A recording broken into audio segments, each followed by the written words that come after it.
Salut, merci. Sébastien, bravo. Merci. Tu remportes cette étape du Grand National Ouais. de belle façon, même si tu avais pris un peu de retard au dressage. Ouais, du retard, pas tant que ça, mais on va dire qu'en passant en numéro 1, j'avais un petit désavantage par rapport à ça, surtout pour ce cheval-là. Après, il déroule une super reprise, on a changé des petits réglages et ça a porté ses fruits. Ça, on va dans la bonne direction en tout cas pour aller chercher encore plus de points. Et le cross, très bien. Le cheval très, très gaillard, ouais, j'ai beaucoup d'énergie à canaliser sur le début de tour. Je sais qu'il est plus agréable sur des formats longs parce que j'ai le temps de poser les mains et de le laisser galoper. Là, ça s'enchaîne beaucoup, donc comme il est très de l'avant, j'ai besoin de le contenir un petit peu. Oui, mais sans bagarre. Mais sans bagarre. Ouais. Donc c'est très positif aussi. Et je suis très content de ce qu'il a produit en tout cas hier sur le cross. Et là aujourd'hui sur le concours, fidèle à lui-même, j'ai envie de dire. Il a sauté magnifique. Le chrono était très serré. Je partais avec mon premier cheval en premier. Avec Pearl. Et en sachant que le chrono était serré, j'ai dit de toute façon il faut que j'avance. Il faut mettre un tempo très soutenu parce qu'on avait vu en fait le tracé fait par la roulette qui mettrait le parcours. Et le tracé était plus que serré. Serré, ouais.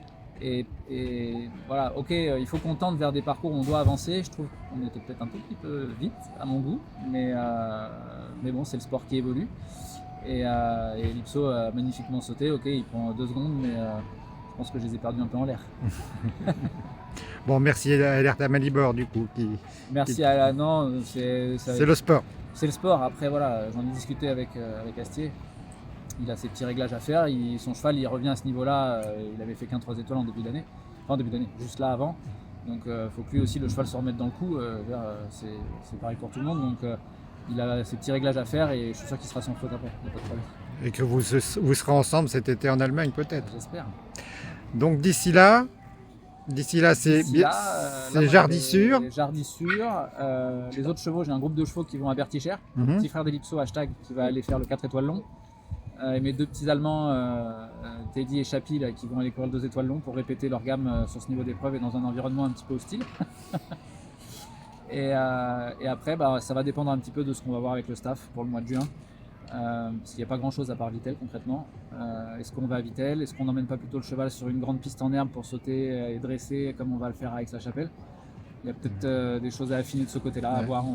Il n'y en a pas tant que ça, il y a quoi? Il y a la Baule, il y a Dinard. Ouais, c'est ça. Hein. Donc il faut voir ce qu'il y a au mois de juin, ce qui peut coller dans les dates et ce qui peut nous permettre de faire un très bon travail en préparation de cette échéance. Bon, ok, bon, on se retrouve à la prochaine, à Bertichère. On se retrouve à Bertichère. Salut, merci beaucoup Seb.